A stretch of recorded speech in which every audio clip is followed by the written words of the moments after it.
Barenzia, la véritable histoire, quatrième partie, par un auteur anonyme.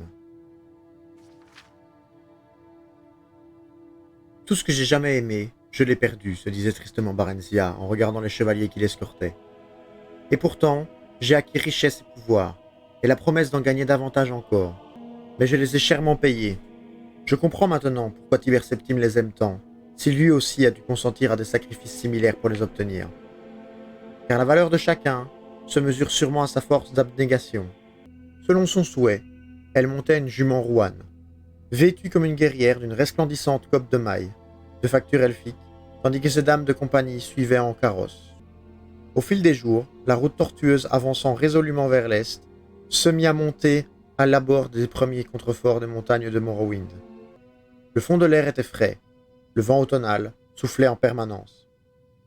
Mais il était également chargé des senteurs envoûtantes des roses noires à floraison tardive, natives de Morrowind et qui poussaient un peu partout à l'état sauvage, parfois même au milieu de la rocaille. Dans les villes et villages, elfes noirs déguenillés se massaient pour crier son nom ou la regarder passer, bouche bée. La plupart des chevaliers constituant son escorte étaient rouge-garde, mais il y avait également quelques hauts elfes, nordiques et bretons parmi eux.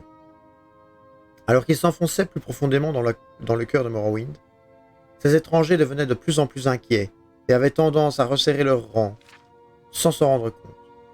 Même les hauts elfes ne paraissaient pas à leur aise. Mais Barenzia eut enfin le sentiment d'arriver chez elle.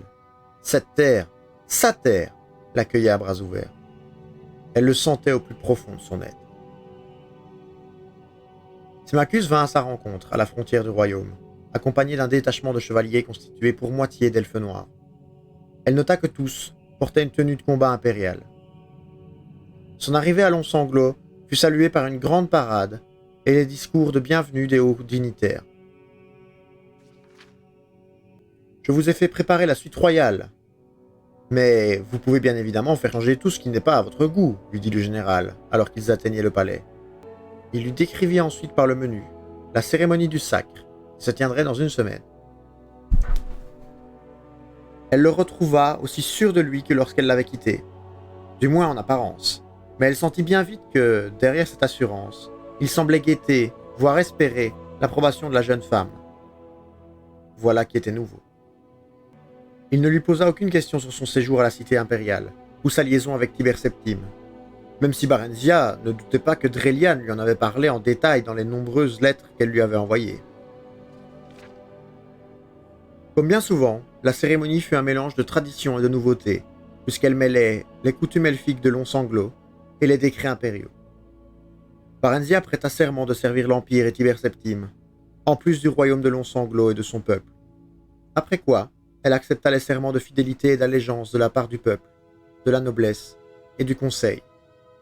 Ce dernier était constitué d'émissaires de l'empereur, que l'on appelait plus pudiquement des consultants, et de représentants du peuple de Long-Sanglot, pour la plupart des anciens, en accord avec la tradition des elfes noirs.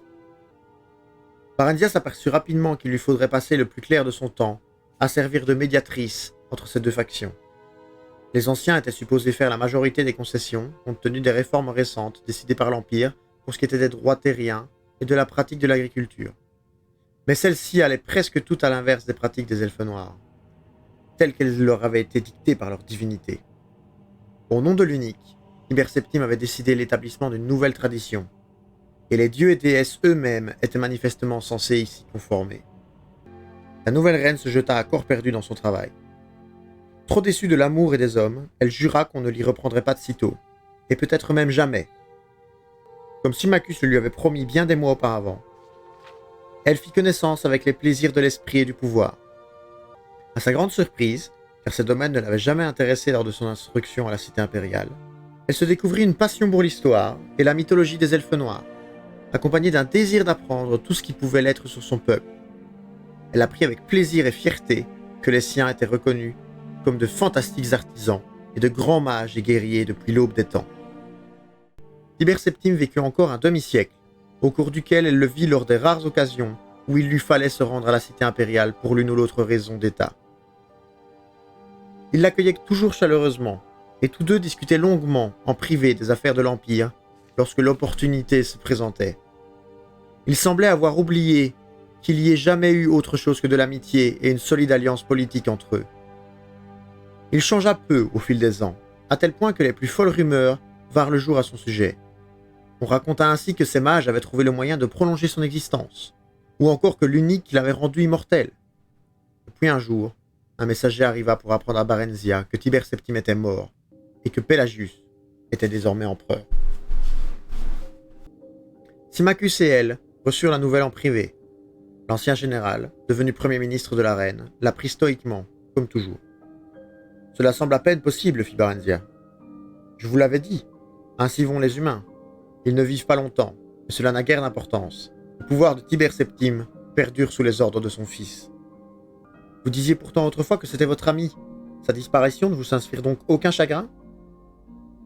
Il fut un temps où il était bien plus proche de vous qu'un ami. Et que ressentez-vous, Barenzia? Loin des regards, il avait depuis longtemps cessé de s'appeler par leurs titres respectifs. Un grand vide, comme si je me retrouvais soudain seul, répondit-elle. Mais ce n'est pas nouveau. Je sais, murmura-t-il en lui prenant la main. Barenzia. Il tourna la tête vers elle et l'embrassa délicatement. Elle en fut absolument stupéfaite, car jamais encore il ne l'avait touchée. Elle n'avait jamais pensé à lui de cette façon, et pourtant, elle ne put nier la chaleur qu'elle sentit se répandre en elle au contact de ses lèvres, cette chaleur si délectable, dont elle avait presque oublié jusqu'à l'existence. Ce n'était pas le brasier qui l'avait emporté au contact de Tiber Septime, mais plutôt le désir réconfortant qui lui rappelait Paille. Ce pauvre Paille, à qui elle n'avait plus pensé depuis si longtemps. Il devait avoir atteint l'âge mûr aujourd'hui, s'il était toujours en vie. Il devait avoir une bonne douzaine d'enfants, ainsi qu'une femme, assez bavarde pour deux, du moins Barenzia l'espérait-elle. « Épousez-moi, Barenzia, lui dit soudain Symmachus, comme s'il avait entendu ses pensées sur le mariage. Ne trouvez-vous pas que j'ai assez peiné et patienté? Le mariage? Avec lui? Était-elle incapable d'avoir une ambition plus élevée que ce petit rêve médiocre? Elle se souvint qu'elle avait pensé la même chose à propos de Paille, tant d'années auparavant. Et pourtant, pourquoi pas? Si elle ne choisissait pas Symmachus, qui lui resterait-il? Les grandes familles nobles de Morrowind avaient été éradiquées par la grande guerre d'unification lancée par Tiber Septime et les purges qui s'en étaient suivies. Certes, les elfes noirs avaient repris le pouvoir, mais ceux qui tenaient désormais les rênes de la province n'étaient pas les descendants des vrais nobles d'antan. La plupart d'entre eux étaient des parvenus, comme Symmachus. Et encore, ce dernier méritait-il bien plus que les autres ce qu'il avait obtenu. Au moins avait-il lutté pour protéger le royaume de Long-Sanglot, alors que les soi-disant consultants de la reine n'avaient qu'une seule et unique ambition: s'enrichir en vidant le royaume de ses forces vives, comme que Reben l'avait été. Mais Symmachus s'était battu pour Long-Sanglot, et pour elle, afin de s'assurer que le royaume deviendrait prospère. Elle ressentit un vif élan de gratitude envers lui, ainsi que ce qui ressemblait indéniablement à de l'affection. Il était fiable et la servait bien, et il l'aimait. « Pourquoi pas ?» fit-elle en souriant. Puis elle lui prit la main et l'embrassa. Cette union eut d'excellentes répercussions, tant sur le plan politique que personnel. En effet, même si l'empereur Pelagius Ier se méfiait de Barenzia, il vouait une confiance absolue en Symmachus, ami fidèle de son père. D'un autre côté, les habitants de Morrowind, attachés naturellement aux conventions, supportaient mal que l'ancien général ne soit pas de sang bleu et qu'il soit si proche de l'Empire. Mais cela ne suffit pas à entacher la popularité de la reine auprès du peuple. Dame Barenzia est des nôtres, répétait-on à mi-voix. Elle est retenue prisonnière, tout comme nous. Barenzia était satisfaite. Sa nouvelle existence lui apportait sa part de travail et de plaisir. Qu'aurait-elle pu demander de plus? Les années passèrent rapidement, avec leur lot de crises à surmonter, de tempêtes et de famines à supporter, de complots à contrecarrer et de conspirateurs à exécuter. La prospérité de Long-Sanglot ne faisait que croître. Le peuple se sentait protégé et mangeait à sa faim, avec pour conséquence que la production des fermes et mines était sans cesse excédentaire. Tout allait donc à merveille, si ce n'était que le couple royal n'avait pas encore d'héritier. Mais les elfes ont du mal à enfanter, et les nobles plus que les autres. Aussi de nombreuses décennies s'écoulèrent-elles avant que l'absence d'héritier ne devienne source d'inquiétude. Le problème vient de moi, Symmachus. À cause de ce que l'on m'a fait, dit amèrement Barenzia. Si vous voulez changer de femme... Je ne veux personne d'autre que vous, lui répondit-il avec douceur. D'autant que rien ne permet de dire que c'est vous qui ne pouvez plus avoir d'enfant. Ce pourrait aussi bien être moi. Quoi qu'il en soit, nous allons chercher le moyen de corriger cela, Et si la source du problème remonte bien à ce jour funeste, il doit être possible de vous soigner. Mais comment? Et à qui pouvons-nous confier cette histoire? Les guérisseurs ne respectent pas toujours leur serment de confidentialité. Nous pouvons modifier la date et les circonstances de cet incident. De toute manière, l'imagination fertile de Yeffré le barde n'est jamais au repos. Quoi que nous disions ou que nous ne disions pas, vous pouvez être sûr qu'il propagera 1000 rumeurs à notre sujet. Prêtres, guérisseurs et mages se succédèrent donc. Mais ni les prières, ni les potions, ni les filtres ne donnèrent le moindre résultat. Finalement, les royaux époux décidèrent de s'en remettre à leur providence. Après tout, ils étaient encore jeunes et avaient des siècles d'existence devant eux. Ils avaient le temps. Les elfes avaient toujours le temps. En proie au désœuvrement, Barenzia poussait sa nourriture du bout de sa fourchette sans même s'en rendre compte. Elle détestait dîner seule dans l'immense salle à manger. Symmachus était parti pour la cité impériale après avoir reçu une convocation envoyée par Uriel Septime, l'arrière-arrière-petit-fils de Tibère Septime. À moins qu'elle ait oublié une génération ou deux, elle ne savait plus. Ils se ressemblaient tous et disparaissaient si rapidement. Peut-être aurait-elle dû accompagner Symmachus, mais il avait fallu qu'elle règle le problème ennuyeux mais épineux soumis par la délication de l'arme. Un barde chantait dans une alcôve, mais elle ne l'écoutait pas. Depuis quelque temps, toutes les chansons lui semblaient identiques, fussent-elles récentes ou anciennes. Puis, un vers attira son attention. Le ménestrel parlait de liberté et d'aventure, enjoignant ses auditeurs à délivrer Morrowind des chaînes qui l'entravaient. Comment osait-il? Elle se leva, lui jeta un regard noir. Écoutant les paroles de la chanson, elle réalisa que celle-ci évoquait une guerre lointaine ayant opposé le pays aux Nordiques de Bord-de-Ciel et vantait le courage des rois Edvar et Moraelin et de leurs braves compagnons. Cette histoire remonta à de nombreux siècles, mais la chanson était nouvelle, et son sens, dans le contexte actuel, Barenzia ne sut trop quoi en penser. Ce barde était manifestement impertinent, mais il avait le sens du rythme et une voix passionnée, et elle dut également admettre qu'il était plutôt séduisant, pas trop riche, ni vraiment jeune. Pourtant il devait forcément avoir plus d'un siècle. Comment se faisait-il qu'elle ne l'ait jamais entendu jouer auparavant? Ou au moins, qu'elle n'ait pas entendu parler de lui? Qui est-ce? Demanda-t-elle à l'une de ses dames de compagnie. Il se fait appeler Rossignol, madame, mais nul ne sait rien de lui. Demandez-lui de venir s'entretenir avec moi quand il aura fini, je vous prie. Le Rossignol vint finalement la trouver et la remercia de lui accorder une audience et de l'avoir si généreusement rémunérée. À sa grande surprise, elle le trouva calme et effacé, et non téméraire, contrairement à ce que ses chansons polémiques auraient pu laisser croire. Il connaissait de nombreuses rumeurs sur tout le monde, mais elle n'apprit rien de lui, car il para toutes ses questions personnelles d'une répartie humoristique. Elle avait conscience qu'il se jouait d'elle, mais il le faisait avec tant de charme qu'elle fut incapable de lui en vouloir. « Mon vrai nom? Mais je ne suis personne, Majesté. D'ailleurs, il me semble me souvenir que mes parents m'ont nommé personne. Mais est-ce bien sûr? Cela n'a pas d'importance. De toute façon, car comment peut-on nommer ce que l'on ne connaît pas? Ah oui, finalement, je crois qu'ils m'ont baptisé connais pas. Mais je suis le Rossignol depuis si longtemps que je ne m'en souviens plus, car mes souvenirs finissent tous par se transformer en chansons. Majesté, à tel point qu'il ne me reste plus un seul pour moi. Je suis vraiment un individu dénué d'intérêt. Où suis-je né? À nulle part, bien sûr, et j'ai l'intention de m'installer à là-bas peut-être un jour. Mais je ne suis guère pressé de m'y rendre. Je vois. Et si je vous parlais mariage, quelle jeune femme vous attirerait plus particulièrement? Éventuelle? Je vois que je n'ai plus de secret pour vous, Majesté. Peut-être bien, en effet. Encore que je trouve également mademoiselle possible fort charmante. Ah, ça, monsieur, seriez-vous volage? Comme un oiseau, madame. Je volette çà et là, dans le chaud, le froid. Et vais où le hasard me porte. Ce dernier est d'ailleurs le seul habit que j'accepte de revêtir. Barenzia lui sourit.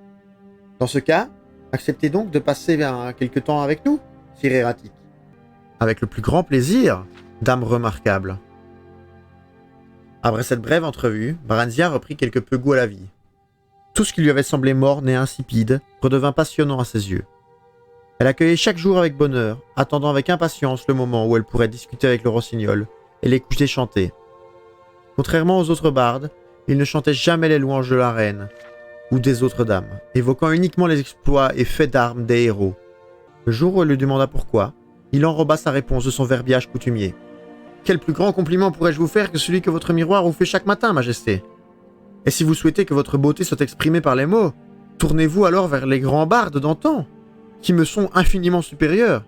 Car comment pourrais-je rivaliser avec eux, moi qui ne suis né que depuis quelques jours, s'il en faut en croire à ma mémoire. Pour une fois, il parlait en privé. Incapable de trouver le sommeil, la reine l'avait fait mander afin qu'il joue quelques mélodies pour la détendre. « Vous êtes soit un fainéant, soit un lâche, monsieur, à moins que vous ne me trouviez aucun charme. » « Il faudrait que je vous connaisse pour pouvoir louer vos nombreuses qualités, majesté, mais vous restez une énigme autant qu'un enchantement pour moi. »« C'est faux. Si un enchantement est vraiment à l'œuvre, c'est dans vos douces paroles, vos yeux et votre corps. Apprenez à me connaître si vous le voulez vraiment, si vous osez. » Il vint s'allonger à côté d'elle et l'embrassa en la serrant dans ses bras. « Vous ne vous connaissez pas vous-même, madame, murmura-t-il à son oreille. Alors comment voudriez-vous que j'y parvienne? Vous recherchez quelque chose dont vous ignorez vous-même la nature. Que pouvez-vous désirer que vous n'avez pas? La passion, répondit-elle sans la moindre hésitation, et les enfants qui en seraient le fruit. Et ces enfants, de quel avenir hériteraient-ils? La liberté de mener la vie de leur choix. Dites-moi, vous qui me paraissez si sage, où puis-je trouver ce que je cherche? Pour cela, il vous faut deux choses. L'une se trouve à côté de vous, l'autre en dessous de vous. Mais oserez-vous tendre le bras pour saisir ce qui pourrait vous appartenir, à vos enfants et à vous? Symmachus. Ma personne recèle une partie de la réponse, l'autre étant cachée dans les mines de votre royaume. C'est elle qui nous donnera le pouvoir de réaliser nos rêves les plus fous. Songez à ce qu'Edvard et Moraeline ont utilisé afin de libérer Autroche de la haïssable domination nordique. Si l'on s'en sert comme il convient, personne ne pourra nous résister, madame, pas même l'empereur. Vous désirez la liberté, il vous donnera la liberté suprême, en vous conférant le pouvoir de briser toutes les chaînes qui vous retiennent prisonnière. Pensez-y, madame. » Sur ces mots, il l'embrassa de nouveau et se leva. « Vous partez » s'écria-t-elle, surprise de tant le désirer. « Pour le moment, oui, mais les plaisirs de la chair ne sont rien à côté de ce que nous pouvons partager, vous et moi. Je voudrais que vous réfléchissiez à ce dont je viens de vous parler. »« Je n'en ai nul besoin. Que devons-nous faire? Quels préparatifs sont nécessaires ?»« Bon, aucun, voyons. Certes, il m'est interdit d'entrer dans la mine, mais qui m'en empêchera si la reine se tient à mon côté? Une fois dans les profondeurs de la terre, je vous guiderai jusqu'à l'objet qui nous intéresse, et ensemble, nous le ramènerons à la surface. »« Le corps de convocation » s'exclama-t-elle soudain en se rappelant ses nombreux cours d'histoire. « Est-ce possible? Mais comment l'avez-vous découvert? J'avais lu qu'il était enterré dans les gigantesques cavernes de Daggerfall. » »« C'est faux. J'étudie la question depuis longtemps. Juste avant de mourir, le roi Edvard a confié le corps à son vieil ami, le roi Moraeline. Par la suite, ce dernier l'a amené ici, en longs sanglots, le laissant à la garde du dieu Effen, qui est né ici. Vous savez désormais ce que je n'ai appris qu'après de longues années de recherche. Mais, et le dieu Effen? Faites-moi confiance, dame de mon cœur, tout ira bien. Laissant échapper un rire discret, il lui envoya un baiser et s'en alla. Le lendemain matin, ils passèrent devant les gardes, postés à l'entrée de la mine, et s'enfoncèrent dans les profondeurs de la terre. Sous prétexte d'inspecter les lieux, comme elle le faisait parfois, Barenzia se rendit d'une galerie à l'autre, accompagnée du seul rossignol. Ils finirent par atteindre ce qui ressemblait à un passage oublié. S'y engageant, ils découvrirent que le tunnel conduisait à une ancienne galerie de la mine, abandonnée depuis longtemps. Le chemin était périlleux, car le plafond s'était éboulé en maints endroits, et ils durent parfois dégager quelques gravats afin de poursuivre leur progression. Rats et araignées grouillaient en tous sens, certains allant même jusqu'à les attaquer, mais la dague du rossignol et les sorts de feu de Barenzia eurent tôt fait de décourager les plus intrépides. « Nous sommes partis depuis trop longtemps, dit enfin Barenzia. On va commencer à nous chercher. Que vais-je pouvoir dire en rentrant ?»« Ce qui vous chante, bien sûr, répondit le rossignol en éclatant de rire. Vous êtes bien la reine, non ? Mais le seigneur Symmachus, ce paysan obéit à qui détient le pouvoir. Il a toujours fait et il n'est pas prêt d'arrêter. Et bientôt le pouvoir absolu sera entre nos mains, dame de mon cœur. » Il l'embrassa et Barenzia se sentit plus excitée que jamais. Les baisers du rossignol l'enivraient. Ses mains la faisaient bouillonner de désir. « Prenez-moi ici et maintenant, la supplia-t-elle. »« Pas encore. Le moment n'est pas encore venu, et le lieu est mal choisi, répondit-il en lui rappelant où il se trouvait. Attendez encore un peu. » Barenzia hocha la tête, à contre-cœur, et ils reprirent leur recherche. « Là, dit enfin le barde en s'immobilisant devant un pan de mur anodin. C'est ici qu'il se trouve. » Il traça une rune dans la poussière en lançant un sort de sa main libre. La paroi se dissipa aussitôt, révélant l'entrée d'une sorte de temple souterrain. En son centre se dressait la statue d'un puissant dieu, armé d'un marteau, levé au-dessus d'une enclume. « Par mon sang, je t'implore de te réveiller, Effen !» s'écria le rossignol. « Je suis l'héritier de Moraeline de Cœur-Ébène, le dernier de la lignée royale né de ton sang. Libère ce que tu gardes afin que je puisse sauver Morrowind et les elfes de l'anéantissement. Je t'en supplie, frappe !» À ces mots, la statue se mit à scintiller et s'anima, tandis que ses yeux brillaient d'un éclat rouge vif. La tête massive s'inclina en signe d'approbation, et le marteau s'abattit avec violence. L'enclume se brisa en deux, et la statue s'effondra. Barenziah s'agenouilla et se mit les mains sur les oreilles, tremblant de tout son être et incapable de refréner un gémissement. Le rossignol entra dans la salle et se saisit de l'objet révélé par l'enclume détruite, puis poussa un cri de triomphe en l'apprendissant bien haut. « Quelqu'un arrive !» s'affola Barenziah, avant de voir ce que tenait le poète. « Mais ce n'est pas le corps, c'est un bâton !»« En effet, madame, je vois que vous avez enfin ouvert les yeux, » répliqua le rossignol en partant d'un grand éclat de rire. « Croyez bien que je suis désolé, très chère dame de mon cœur, mais je dois vous quitter. Peut-être nous reverrons-nous un jour, mais d'ici là... Ah, Symmachus, je vous la rends, mon vieux. »« Non !» s'écria Barenziah. Elle s'élança vers lui, mais il disparut subitement, au moment même où Symmachus arrivait sur lui, l'épée levée. La lame fendit l'air et le général s'immobilisa, comme pour mieux prendre la place du dieu réduit en cendres. Barenziah garda le silence. Elle avait l'impression de ne plus rien voir ni entendre, de ne plus rien ressentir. Symmachus expliqua à la demi-douzaine d'elfes qui l'avaient accompagné dans la mine que le rossignol et la reine Barenziah s'étaient égarés et avaient été attaqués par des araignées géantes. Perdant l'équilibre, le barde était tombé dans une profonde crevasse qui s'était refermée derrière lui. Il serait donc impossible de récupérer son corps. La reine était encore fortement troublée par cette expérience, d'autant qu'elle avait assisté à la mort de son ami, qui avait péri alors qu'il tentait de la défendre. Le charisme de Symmachus était tel que les chevaliers, qui n'étaient pourtant arrivés que quelques instants après lui, furent aussitôt convaincus qu'il leur disait la vérité. La reine fut escortée jusqu'au palais, et de là à ses quartiers.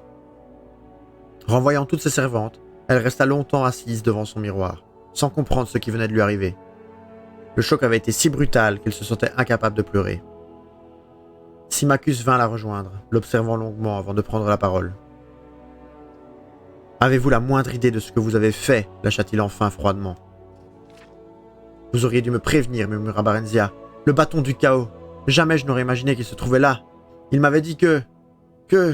Oh, qu'ai-je fait? Que va-t-il advenir de moi? De nous ?» Aimiez-vous? Oui. Oh, mon Symmachus, puissent les dieux avoir pitié de moi, mais je l'aimais. Et maintenant, je ne sais plus. Le visage buriné du général se radoucit, et ses yeux s'emplirent d'une lumière nouvelle. « C'est déjà quelque chose, répondit-il d'une voix plus douce. Je ferai tout pour que vous ayez la joie d'enfanter, si tel est en mon pouvoir. Quant au reste, ma très chère Barenziah, je crains que vous n'ayez libéré une terrible tempête sur notre monde. Elle ne frappera pas tout de suite, mais quand elle le fera, nous l'affronterons ensemble, comme nous l'avons toujours fait. » Il s'approcha d'elle, la dénuda et la porta jusqu'au lit.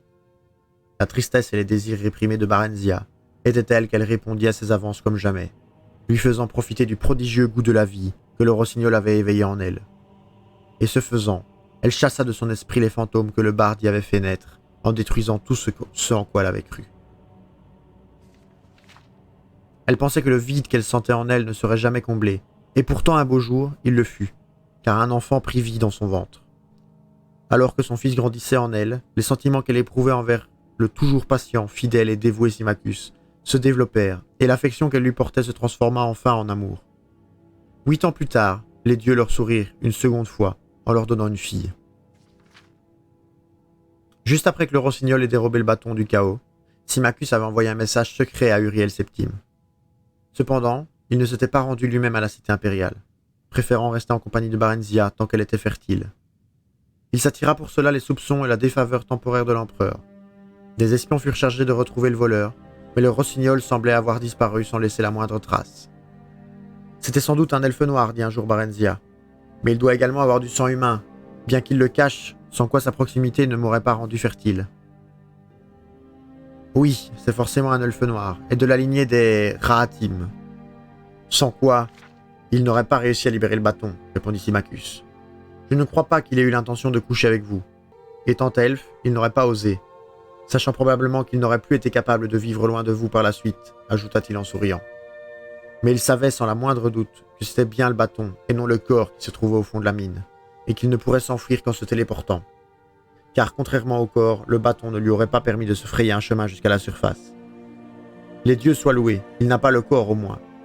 Mais comment a-t-il pu le savoir? J'ai moi-même placé le bâton dans l'enclume avec l'aide du dernier héritier du clan Raatim, qui occupe aujourd'hui le trône de cœur ébène. Tiber Septime a pris le corps, tout en me chargeant de protéger le bâton. Et maintenant, le rossignol peut s'en servir pour semer le mécontentement et la dissension partout où il va. Si tel est son souhait. Mais cela ne suffira pas à prendre le pouvoir. Pour cela, il lui faudrait posséder le corps et savoir comment l'utiliser. Je ne suis pas persuadé qu'il soit intéressé par le pouvoir, lui fit remarquer Barenzia. Nous cherchons tous le pouvoir, même si chacun de nous le fait à sa manière. Pas moi, monseigneur, car j'ai enfin trouvé ce que je cherchais.